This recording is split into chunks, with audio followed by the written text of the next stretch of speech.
So Orania wants to be recognized by the ANC, and this comes after years of them isolating themselves from South Africa, creating their own country. They have their own currency, they have their own flag. Like, what's changed? In the words of Tyler, what the heck? Let's talk about it. Hello, hi, welcome to Entertainment Galore, and this is your girl Missy. Please like this video and subscribe to the channel. Yo, when I saw this, I was shocked. Okay, that Orania wants to be recognized by the ANC. I was like, you know what? Ramaphosa has done a number on this country. He has done a number on this country with this. I'll call it a coalition. I don't think it is a GNU because I think like a GNU, it has to come together with other parties. But right now it seems like it's selective parties. But I stand to be corrected. I stand to be corrected. Okay. Taken from DFA, the Afrikaner only enclave of Orania, situated in the Northern Cape, says it's seeking constitutional recognition as South Africa ushers in the seventh administration led by President Cyril Ramaphosa under a government of national unity. Massive festivities are set to envelop the union buildings on Wednesday as numerous foreign heads of states and governments join thousands of South Africans as Ramaphosa's inauguration for a second term in office. Even though the African National Congress performed dismally in the May of 29 elections. So, in an interview with broadcaster Newsroom Africa, the deputy chairperson of the Orania Representative Council, Carol Boshoff, said the existence of the Afrikaner only community is no different from black communities scattered across South Africa. This had me, like, first and foremost, that was their choice. Okay, black communities was not black people's choice. They were forced, okay, into those situations. So he can't make an example of this. Anyways, so he goes on to say, it is important to note that Orania does not constitute itself on racial terms and it does not understand itself on racial terms, but on cultural terms.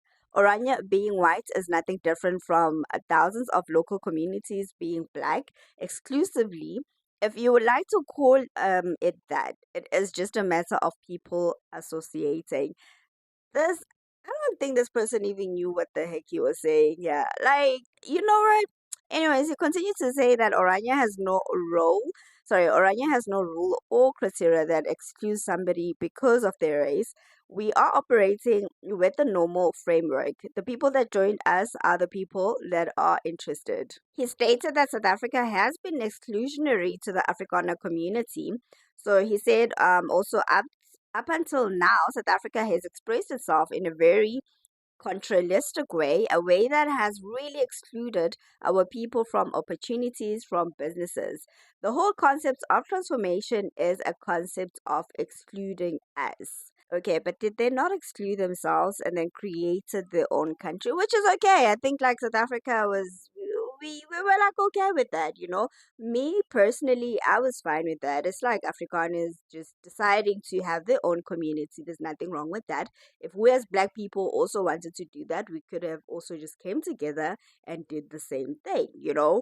But now it's kind of very worrying that they want to now all of a sudden include themselves within the South African constitution. Anyways, it continues to say, so you could not have expected the kind of enthusiasm that one likes to see flaming now and then at a meeting point like tomorrow.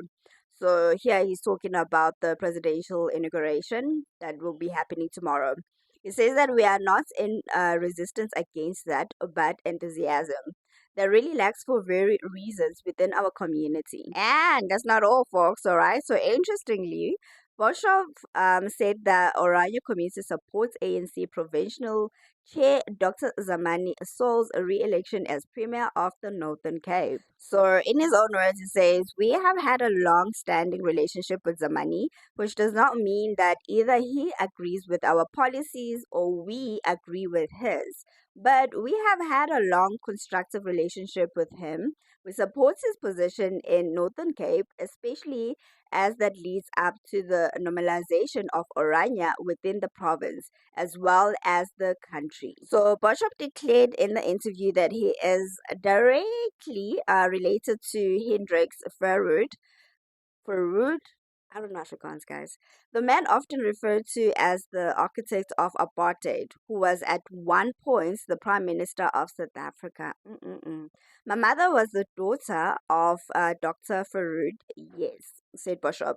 Bishop's father, the late Professor Carol Bishop, co-founder of Orania in the early 90s. Also, the SABC reported earlier this week that the Freedom Front Plus in the Northern Cape, which voted with the ANC for Saul's re-election in the provincial legislature, says the return of the Northern Cape Premier to office paves the way after FF Plus request to the consideration of the status of Orania. Yo, I think the only reason they actually deciding to come back and be part of South Africa, which I really don't know how it's actually going to work because they have their own currency, they have their own flag, they are literally their own country because everything that they need is within their space, manufacturing, literally everything, okay? Everything. The economy, they have their own economy.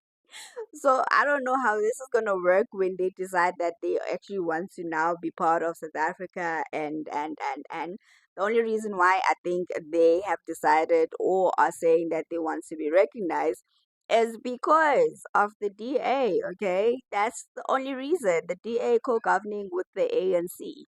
That's what I see. And some of the things that he's saying really just don't make sense. I mean, when it comes to him saying that black people have their own communities. Do we remember apartheid times? The mere fact that black people were actually forced, okay, segregation, hello. But anyways, if you made it this far into the video, please do leave your thoughts in the comments. Do you like this video? Subscribe to the channel, and if you're watching from TikTok, please do follow. Do also share this video to your friends, your family, and strangers, okay, whoever. Let's grow the channel, and thank you so much. I do recognize the growth as well. It's becoming really rapid, and I just recently started, literally within 2 months, okay? So I'm really grateful, you guys. Thank you so much. Thank you for the support, okay? So let's also engage in the comment section and also like the videos. Please just push the likes so that YouTube can actually push the video, okay, to other people so they can come through and join. All right, so let's grow the family. And yeah, once again, if you made it this far into the video, thank you so much for watching. Until the next one, bye.